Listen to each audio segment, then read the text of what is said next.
Right now, as you're watching this, a historic winter pattern is unleashing chaos across America. And what's coming in the next 48 hours will catch millions completely off guard. Three major weather disasters are happening simultaneously, and the one heading for your region might be the deadliest. Stick with me until the 30-second mark because I'm revealing which states are about to get hit with the most dangerous flash freeze event of the decade. And trust me, you need to hear this before you leave your house tomorrow morning. Here's what's unfolding right this second. A sneaky winter system is already dropping snow across Virginia and North Carolina. But here's the part nobody's talking about. This isn't about the snow. It's about what happens when that snow melts in the next 6 hours. We're looking at a flash freeze so severe that emergency managers are calling it a potential mass casualty event. I'll explain exactly why at the 3-minute mark. But first, you need to understand the scale of what's happening. Minnesota is about to get slammed with a clipper system so powerful that meteorologists are comparing it to historic blizzards. We're talking 60-mile-per-hour winds, zero visibility, and here's the kicker. This system is moving so fast that by the time warnings go out, it'll already be too late for some communities. 8 inches of snow in under 4 hours.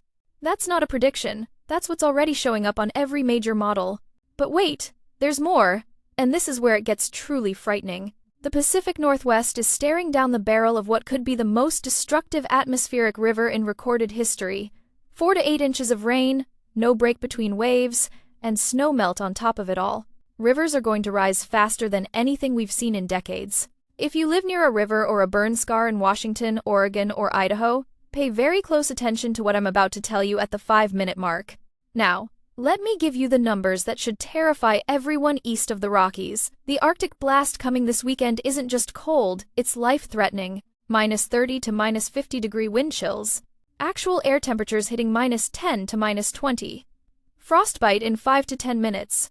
This is the kind of cold that kills, and it's aimed directly at the Great Lakes and Northern Plains. Here's your first reward point. At exactly 3 minutes 20 seconds, I'm going to show you the exact timeline of when the flash freeze hits your area and how to protect yourself. But before we get there, you need to understand why this particular setup is so dangerous. Let's talk about the mid-Atlantic right now. Light snow is falling across Virginia and North Carolina. 1 to 4 inches expected in the Blue Ridge. Richmond could see up to 4 inches. West Virginia's higher elevations? We're looking at over 8 inches. But here's what makes this deadly. It's not winter weather. It's the temperature whiplash coming behind it. Right now, at 1 or 2 p.m. today, we're seeing intermittent heavy snow from Greensboro and Winston-Salem all the way up to Virginia Beach. That rain-snow line is sitting right at the coast. North of that line, between Roanoke, Lynchburg, and Richmond, it's all snow, and this is where people are going to get hurt. By midnight tonight, the snow ends. Sounds good, right? Wrong. Dead wrong. Here's why. A massive cold front is racing in behind this system. Everything that melted during the day, every bit of slush on the road, every puddle, it's all going to freeze solid. We're dropping into the teens and 20s tonight. Interstate 95 and Interstate 64 are going to become ice rinks. Bridges and overpasses will be the worst. And here's the part that keeps me up at night. This happens during the morning commute. Rush hour. Millions of people on the road. And most of them won't even realize the danger until they're already sliding. My advice, and I cannot stress this enough, treat every wet-looking road tomorrow morning as ice-covered. Leave 30 minutes early. Drive half your normal speed. Do not, under any circumstances, use cruise control. One wrong move and you're in the ditch, or worse. Now, before we move north, I promised you something important at the 3-minute 20 mark, and here it is. The flash freeze timeline for your area. If you're in Virginia, it starts around 2 a.m. By 5 a.m., everything is ice. North Carolina, you're about an hour behind that. West Virginia, you're getting hit earliest, around midnight. Write this down. Check your driveway at 6 a.m. tomorrow. If it looks wet, it's ice. Do not walk on it.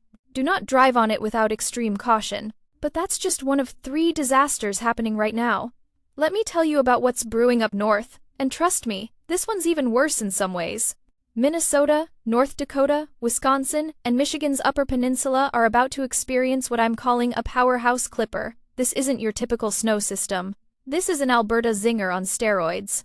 6 to 8 inches of snow, but here's the catch. It's all happening in under 6 hours. Let me paint you a picture of what's coming. Today, And tonight, Minneapolis gets hammered. Heavy snow moves through the entire state of Minnesota. By overnight and early morning tomorrow, it shifts into Wisconsin. At exactly 4 a.m., the Upper Peninsula of Michigan gets hit with maximum intensity. And here's where it gets genuinely dangerous.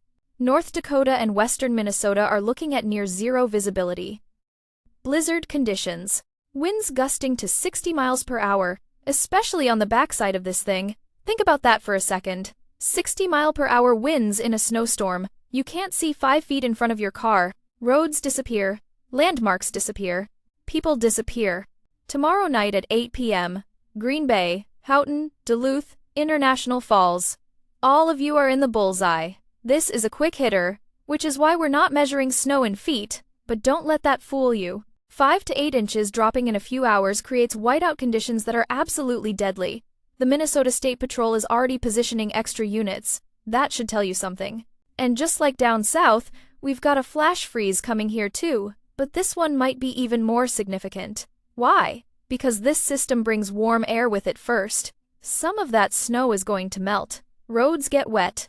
Then, boom, Arctic air crashes in behind it, and everything freezes instantly. The Twin Cities are going to be a mess. Rain and mixed precipitation during the storm, then a flash freeze afterward. If you're planning to be on the roads in Minneapolis over the next 2 days, I'd strongly reconsider. This is not a drill. This is not hype. This is a legitimate life safety situation. Now, here's your second reward point, and this is a big one. At the 15-minute mark, I'm going to reveal which areas might actually see the aurora borealis tomorrow night. Because yes, we've got a geomagnetic storm coming too. But first, let me tell you about the third disaster that's unfolding right now on the West Coast. The Pacific Northwest is about to get absolutely devastated by what meteorologists are calling a potentially historic atmospheric river. Western Washington, Oregon, and the Idaho Panhandle are in the crosshairs. The Clearwater River Basin could see 4 to 8 inches of rain, and here's the terrifying part. It's coming in waves through Thursday with no significant break. Let me explain what that means. Normally, when we get heavy rain, there are lulls. The ground has time to absorb some water. Rivers have time to crest and start dropping. Not this time. This is a continuous deluge from right now all the way through Thursday. Washington, Idaho, even western Montana, you're looking at high-impact flooding that could rival anything in recent memory. Rapid river rises, rock and mudslides in steep terrain, urban flooding in low-lying areas. If you live near any river in the Pacific Northwest right now, you need to have a bag packed. I'm not joking. These rivers can rise faster than you think, especially when snowmelt is involved. And yes, snowmelt is part of this equation. This is a warm storm, so we're not talking massive snow amounts at lower elevations. But up at the mountain peaks, we're adding significantly to the snowpack. Then that warm rain hits it. The snow melts. All that water has to go somewhere, and it goes straight into the rivers. This is a recipe for catastrophic flooding. The Weather Prediction Center has issued a slight risk of excessive rainfall for Day 1, Day 2, and Day 3. Even on Day 4, there's still a marginal risk from Seattle down to Portland. When you look at the rainfall totals over the next 3 days, we're potentially seeing well over 4 to 6 inches in a very tight, compact area. That leads to landslides, mudslides, and flooding that can destroy homes and take lives. We get atmospheric rivers moving through the Pacific Northwest fairly regularly, but this is the real deal. This is not a typical system. This is one that's going to cause serious problems. If you're in a burn scar area, you're in extreme danger. Those areas can't absorb water like normal ground. Everything runs off. Flash floods happen in minutes, not hours. Strong winds are also part of this package. We're talking sustained winds that could knock out power to thousands, maybe hundreds of thousands. And when power goes out during a flood, that's when things get truly dangerous. You can't pump water out of your basement. You can't see where you're going. You can't call for help if cell towers go down. Now, remember that second reward point I mentioned? Here it is. Tomorrow, December 9th, we're under a G3 geomagnetic storm watch. A coronal mass ejection left the sun on December 6th, and it's heading straight for Earth. But here's the twist. The models show Earth might get missed by the strongest part of this thing. Most of the plasma density is going to pass south of us. However, If those models are wrong, and models can be wrong, we could be looking at a G4 storm. That means aurora borealis, visible as far south as the mid-latitudes in the United States. Maine, Washington State, definitely. But if this thing hits harder than expected, we could see the northern lights much farther south. Clear skies at night are the key. Canada will have the best views, but northern tier states have a real shot at this. The infrastructure impacts should be minor. Some Wi-Fi issues here and there, ham radio operators might have problems, nothing catastrophic, but it's still pretty cool that we're getting these geomagnetic storms so frequently. It means the sun is active, and when the sun's active, we get these beautiful light shows. Just don't expect to see anything if you're under clouds or in the southern half of the country. Alright, let's get back to the Arctic blast, because this is where things get absolutely brutal. The cold air that's coming this weekend is not normal winter cold. This is the kind of cold that makes national news. This is the kind of cold that kills people who aren't prepared. Tomorrow, the mid-Atlantic and Northeast see temperatures potentially 40 degrees below average in some parts of the interior Northeast. 40 degrees below average. Let that sink in. That's not a typo. That's not an exaggeration. That's what the models are showing. We get a brief warm-up over the plains on Wednesday. Kansas and Iowa might actually have a decent day. But up north, the next big punch of polar air is loading up. By Friday, it starts showing its face in Montana and North Dakota. Then it unleashes into Minnesota and Wisconsin by Saturday. This is the same cold blast we talked about in previous forecasts. But here's the update. It's looking slightly less amped than a few days ago. It's still going to be brutally cold, don't get me wrong, but it's not spreading quite as far south as originally thought. That's good news for folks in the Tennessee Valley and the Carolinas. But if you're in the Great Lakes or Northern Plains, you're not getting off easy. 40 degrees below average temperatures in North Dakota, Minnesota, and Wisconsin. What does that translate to in actual numbers? -30 to -50 degree wind chills. Actual air temperatures of -10 to -20 degrees. This is life-threatening cold. This is the kind of cold where exposed skin gets frostbite in 5 to 10 minutes. This is the coldest air of the season so far, and it's coming in strong. Extreme cold advisories will almost certainly be issued. Make sure you prepare your homes now. Make sure your heating system is working. Make sure you have backup heat sources. Make sure your pipes are insulated. And please, for the love of everything, bring your pets inside. Animals can die in this kind of cold too. If you're thinking about going outside this weekend in the Northern Plains or Great Lakes, here's what you need to know. Layer up. Multiple thin layers work better than one thick layer. Cover all exposed skin. That means hats, gloves, scarves, face masks if you have them. Limit your time outside. 15 minutes should be your maximum. Your body loses heat faster than you think in these conditions. And here's something people don't think about. Your car. Make sure you have an emergency kit in your vehicle. Blankets, extra clothes, food, water, a flashlight, a phone charger. If you break down in -20 degree weather, you could be in serious trouble within an hour. These aren't scare tactics. This is reality. Now, let's talk about snow potential with this Arctic blast. Here's the million-dollar question everyone wants answered. Will this cold air bring significant snow? The answer is complicated, so pay close attention. Wednesday evening, we've got a clipper system working through the interior Northeast and the Midwest. That brings some snow, mainly to those areas. Then it moves out, center of low pressure tracking up the St. Lawrence River Valley into Canada. Pretty standard stuff. By Thursday, we're looking at a lot of lake effect snow. The Great Lakes are still relatively warm compared to the air mass coming in. That temperature difference creates perfect conditions for lake effect. Buffalo, Cleveland, areas downwind of the lakes, you know the drill. This could be significant accumulation in the usual spots. Thursday and Friday, another clipper dives down with that next shot of cold air. How far south does it get? That's the key question. Right now, it looks like a good band of snow through Illinois, Indiana, Ohio, West Virginia, and Virginia. It even tries to push some snow into D.C. and Baltimore by Friday into Saturday. Philadelphia might see a little bit, but the models struggle to transfer the energy all the way to the coast. And that's the pattern we're stuck in, folks. Very transient energy. These pieces are flying through so quickly that the ceiling is only so high. They can only get so far east before running out of moisture, unless they can phase with something at the coast. That's the ultimate question, and right now, the answer is probably not. What are the odds of a major coastal storm? Let's look at the probabilities. The 24-hour probability of seeing an inch of snowfall is obviously very high today in Virginia, West Virginia, and northern North Carolina. As we move forward, we see the Clipper systems working through. There's even some northwest flow and lake effect snow showing up. Then comes the bigger system Friday and Saturday, and this is the one with the bigger question marks. This one pushes a bit farther south, even tries to get snow into places like Philly, D.C., and Baltimore. The ensembles show a good band from North Dakota all the way down through Iowa, Illinois, even into Indiana, Ohio, and towards Louisville. But then you start getting into the mid-Atlantic, and the signal weakens.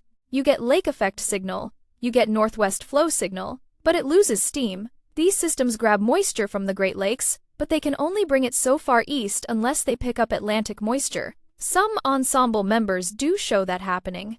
Some try to get moisture all the way through the I-95 corridor. Right now, though, it's in the minority. We're talking about a 20 to 30% chance. The highest chance for snow along the East Coast this weekend is going to be lake effect and northwest flow, not a major coastal storm. Things can change, and they will change as we get closer, but that's what I'm seeing right now. Don't get your hopes up for a big coastal snowstorm just yet. The blocking pattern we need just isn't there. And that brings me to a crucial point about why we're not seeing big storms. We have no blocking up in Greenland. Zero. Zilch. That's allowing these shots of cold air to be very transient.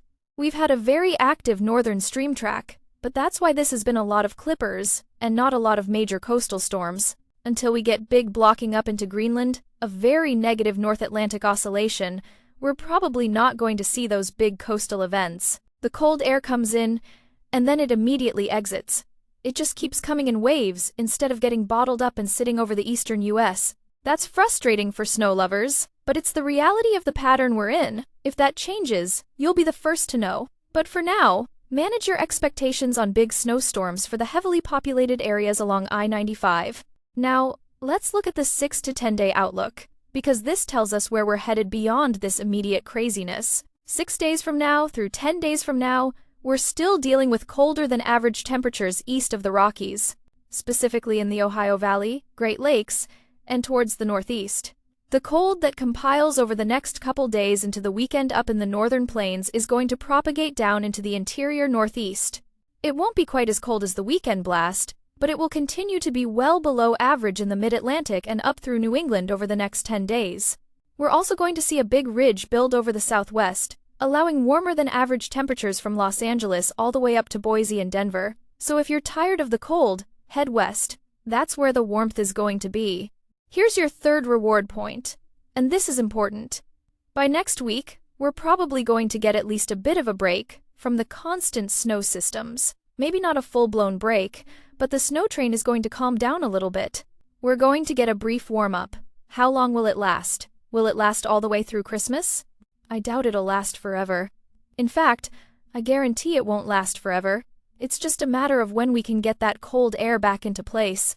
And more importantly, can we get a strong negative North Atlantic oscillation with it to slow down the energy and really enhance East Coast snow chances? Only time will tell, but that's the pattern we need to watch for. For the next 7 to 10 days, here's what you can expect. Cold dominates the eastern 2/3 of the country. Multiple clipper systems bring rounds of snow to the Great Lakes and interior northeast. Lake effect snow continues in the usual spots.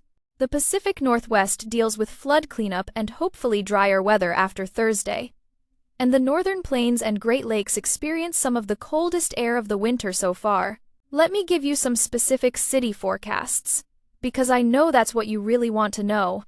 Minneapolis, you're looking at highs in the teens this weekend, lows below zero.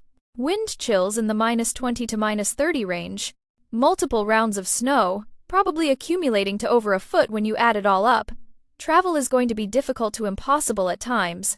Chicago, you're in a similar boat. Not quite as cold as Minneapolis, but still brutal. Highs in the low 20s, lows around 10. Lake effect snow bands will set up at times, giving you bursts of heavy snow. The lakefront is going to be particularly nasty with the wind. Detroit, you're getting clipped by these systems too. Expect several inches of snow over the next week, with the heaviest coming Friday and Saturday. Temperatures well below freezing, wind chills making it feel even colder. Cleveland and Buffalo, welcome to Lake Effect Central. You know how this works. When the winds come off Lake Erie, you can measure snow in feet, not inches. The southern and eastern suburbs are going to get hammered. If you live in the snow belt, you might want to stock up on supplies now. Boston and New York? You're in a weird spot. You'll see some snow from these clippers, but the big question is whether any of them can transfer enough energy to the coast to give you a significant storm. Right now, it's looking like you'll see several light to moderate snow events, but nothing major. Temperatures will be cold, but not as brutal as areas farther west. Philadelphia, D.C., and Baltimore, similar story. You're on the edge of these systems. You might see some snow Friday and Saturday, but confidence is low on amounts. What I'm more confident about is the cold. Highs in the 30s, lows in the 20s, and breezy conditions making it feel even colder. Richmond and Raleigh, you're dealing with the immediate threat today and tonight, with that flash freeze. After that, you're probably done with snow for a while. Temperatures moderate later this week, though it'll still be chilly. You're on the southern edge of the main cold air, which is good news for you. Charlotte and Atlanta, you're staying mostly dry and seasonally cool. You might see some clouds and a few showers, but the main action stays north of you. By this weekend, you might actually see some sunshine and temperatures in the 50s. Enjoy it while it lasts. Denver and the Front Range, you're in that warm ridge I mentioned. Temperatures well above average, sunny skies, and dry conditions. If you're planning outdoor activities, this weekend looks great for you. Just watch out for fire weather concerns with the dry air and wind. Seattle and Portland, I already covered your nightmare scenario. 4 to 8 inches of rain, flooding, mudslides, and power outages. Thursday can't come soon enough for you. After that, the pattern looks to dry out somewhat, but the damage will already be done. Focus on safety and preparation over the next few days. Now, let me address some common questions I know people are going to have. First, should I travel this week? That depends entirely on where you are and where you're going. If you're trying to drive through Minnesota, Wisconsin, or Michigan this week, I'd strongly advise against it unless absolutely necessary. The combination of heavy snow, blizzard conditions, and flash freeze makes travel extremely dangerous. If you're flying, expect delays and cancellations, particularly at airports in Minneapolis, Chicago, Detroit, and Cleveland. These Clipper systems move fast, but they pack a punch. Airlines will likely ground flights during the worst of it. Build in extra time, have backup plans, and check your flight status obsessively. Second question, how do I prepare my home for this cold? Start by checking your heating system now. Make sure it's working properly. Change filters if needed. If you have a fireplace or wood stove, stock up on fuel. Insulate any pipes that might freeze, especially in unheated areas like garages or crawl spaces. Keep cabinet doors open under sinks to let warm air circulate. Let faucets drip slightly to prevent freezing. Stock up on food and water in case you lose power. Have flashlights and batteries ready. Keep your phone charged, and have backup charging options like power banks or car chargers. If you use a generator, make sure it's in good working order and you have enough fuel. Never run a generator inside your home or garage. Carbon monoxide kills. Third question, what about my pets? Bring them inside. Seriously, I can't stress this enough. Dogs and cats can get frostbite and hypothermia just like humans. If you absolutely must keep animals outside, make sure they have insulated shelter with warm bedding and access to unfrozen water. Check on them frequently. Outdoor animals can die in extreme cold, especially small or short-haired breeds. Fourth question, what if I lose power during this cold snap? This is a serious concern. Without heat, your home can become dangerous very quickly. If you have a fireplace, use it. If you have a generator, make sure you're using it safely outside. Layer up with clothes and blankets. Stay in one room to conserve heat. Eat and drink regularly to maintain body temperature. If your home becomes too cold, go to a warming center or stay with friends or family. Fifth question, should I cancel plans this weekend? If those plans involve driving through the northern plains or Great Lakes, yes. If they involve being outside for extended periods in extreme cold, yes. If they involve flying through affected airports, maybe. Use common sense. Life-threatening cold means exactly that. It can kill you. Don't take unnecessary risks. Let me share something that doesn't get talked about enough. Mental health during extreme weather events. When you're stuck inside for days, when travel is impossible, when the weather is dangerous, it can take a toll on your mental well-being. Cabin fever is real. Seasonal depression is real. If you're feeling down or anxious, reach out to someone. Call a friend. Video chat with family. Stay connected even when you're physically isolated. And if you're someone who works outside, construction workers, utility workers, delivery drivers, please be extra careful. Your employers should be providing adequate breaks in warm environments. You should be rotating shifts to limit exposure.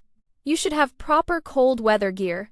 Don't be a hero. If you start shivering uncontrollably, if you feel confused or disoriented, if your speech becomes slurred, those are signs of hypothermia. Get inside immediately and get warm.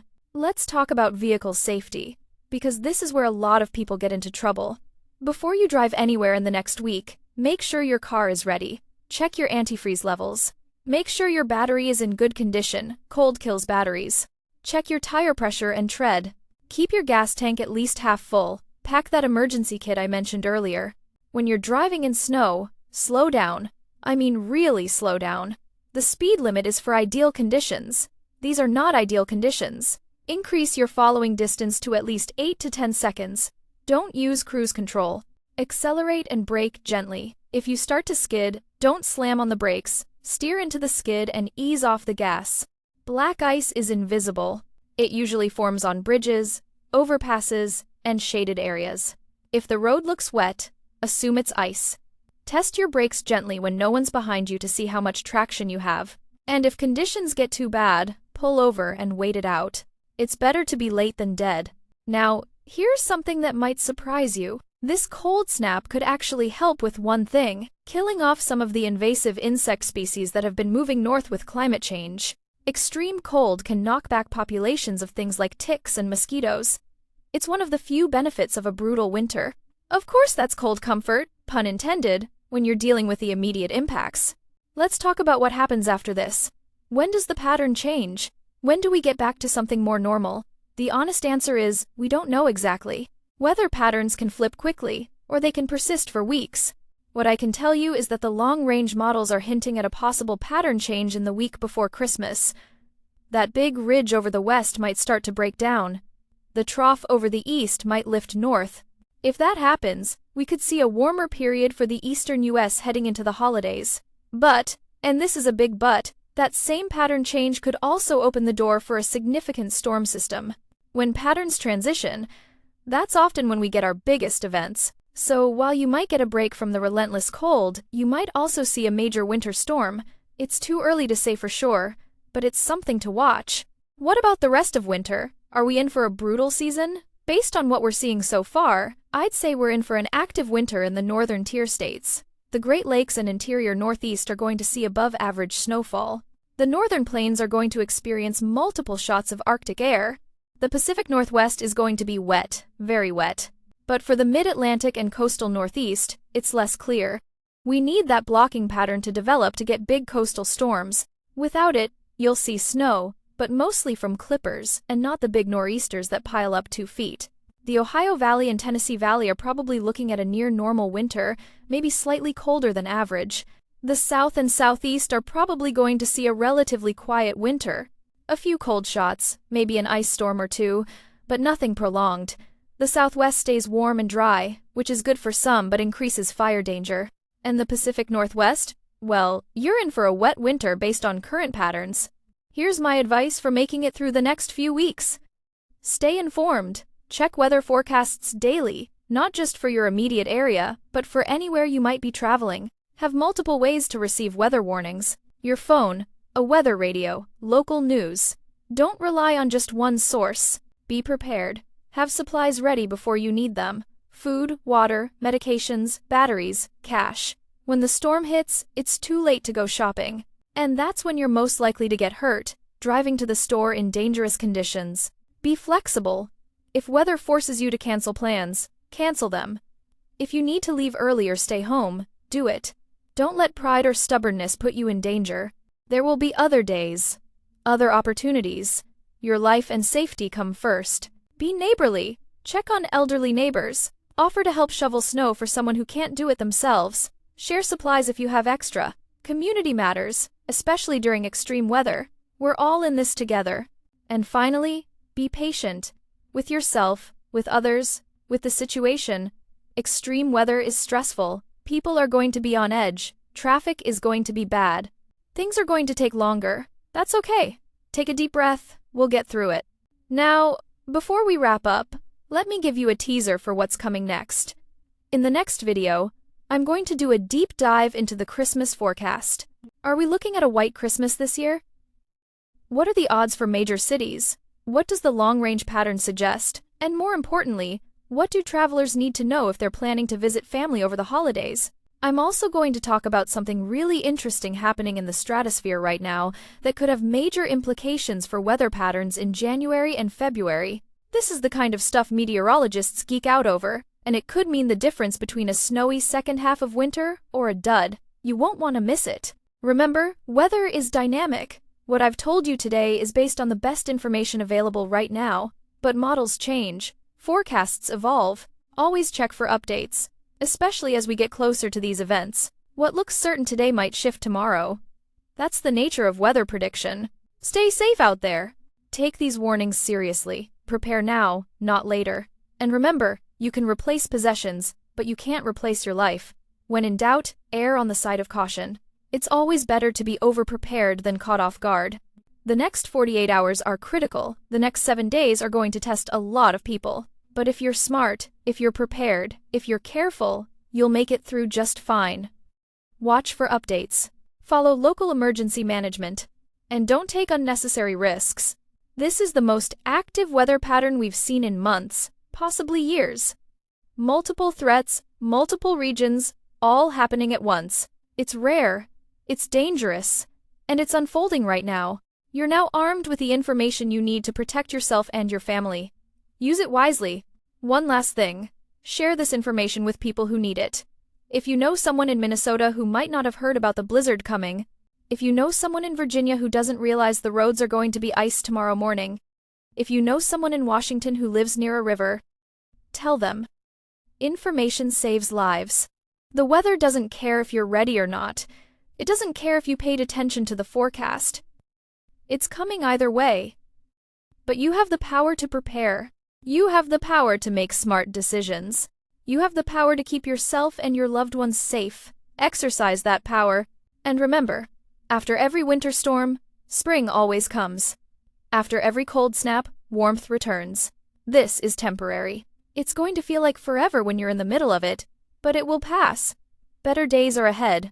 We just have to get through these next few challenging days first. Stay warm, stay safe, and I'll see you in the next video where we tackle that Christmas forecast and what January might have in store. Until then, keep your eyes on the sky and your emergency kit fully stocked. This is one forecast you don't want to ignore.